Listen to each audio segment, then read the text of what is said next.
What's going on, guys? So, like I've been saying this whole time, the parents have rights. They have a right to know what happened and what's going on in the investigation. Maybe if you live in a different country, you can get by without knowing that. But if you're an American citizen, you should know your rights. You should not just bow down and take over whatever the police say that's what it is, and I have no control and no authority. You should stand up and fight for your rights at all times. And that's what Kaylee's dad is doing. He has not only hired a private investigator, which I don't really know how I feel about it, but hey, it's his right. And he's hired a lawyer in order to get information. Now, to back me up on this, I've got the Law and Crime channel reporting on this also, and I'm going to add a few clips from them just so people can't say, you don't know what you're talking about. You're not a lawyer. You're not a detective. You're not an investigator. Sometimes you don't have to be. Sometimes you just have to know your rights and have common sense. So let's get into it.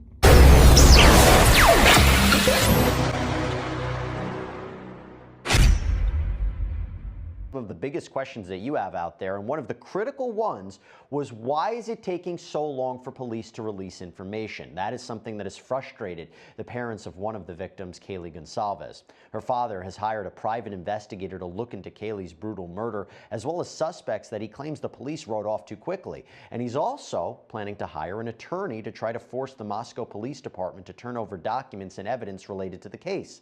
Now, we already know what people are going to say, right?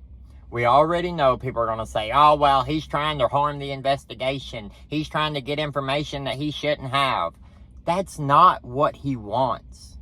That's not what any reasonable person should expect from this, okay? What he wants is to know that the investigation is being handled appropriately. To know that they have cleared and verified the people they say they've cleared and verified their stories. He just wants answers as to what happened. He doesn't live there. He lives in a different place. He sent his daughter to college. She came back in a box. Those are his words. That rings true. That's how any parent would feel in that situation. You send your child off to this other town. They go there. They go to school. They finish school for the most part. They get murdered, and then the cops in that small town won't give you any answers as to what happened when you're a month out. That's ridiculous. The police have reasons to do what they do, but are their reasons good enough? Do those reasons really give them the right to withhold information from a grieving parent? Let's see what the lawyers and the agents have to say about that. And I asked him if hiring professionals like lawyers and investigators will help or cause more problems.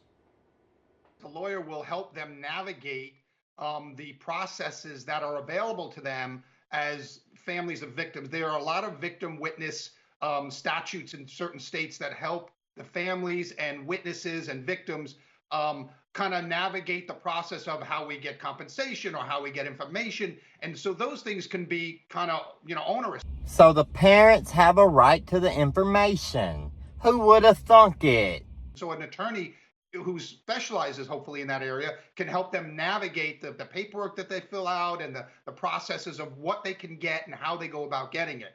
Now, obviously, there's going to be information that the police can't release without harming the investigation.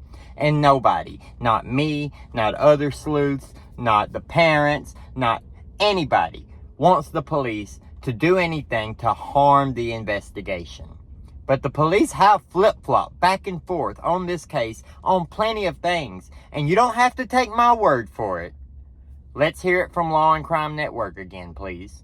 Does frustration equal legal liability? Because part of the things that I wonder is, do you think that any of the parents are going to end up suing the authorities for the way they're handling this case? They could actually say that they mishandled the case. Initially they said that the individuals were targets, then they said the building was targets. They also have been, as the father said, they have been dismissing people very quickly as suspects, and perhaps they should have been following that up. And as far as the private investigator goes, I don't really know. I don't know if that's a good idea or a bad idea. I don't know how the private investigator plans to go about the case. If they just go and they request information from the police department, they get the information that they're allowed to have so that the private investigator can do his own investigation of what the police are doing, that's probably fine.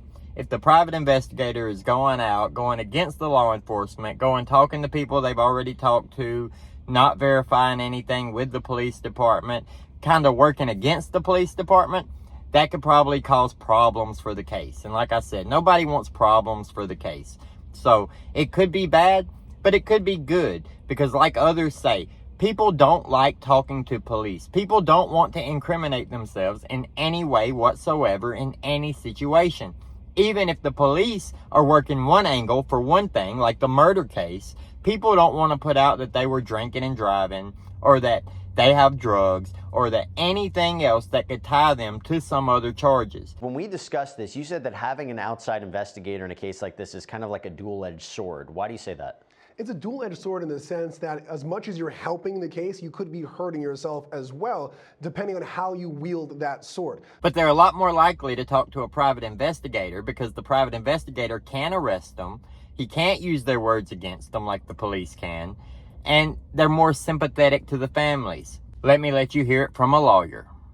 If you have an investigator running a parallel or intercepting investigation, they can kind of stumble on each other. But depending on how this investigator goes about, they could actually reach out to witnesses that the law enforcement never knew about. I know in New York, especially in other states, depending on the relationship between the police and the community, sometimes people will speak to the investigator or the family because they're sympathetic to the family needs more so or quicker than they would to the police. But if they work in conjunction or together, it could actually be helpful. Now, all that said, I'm not trying to cause a problem here. I'm not trying to be anti-police. I'm not trying to be anti-Moscow Police Department.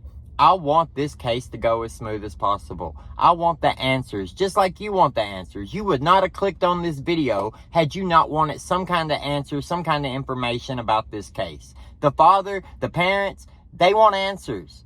They just want answers. They want to know what's going on, and they have a right to that information by being citizens of the United States, where the government works for the people and not the other way around.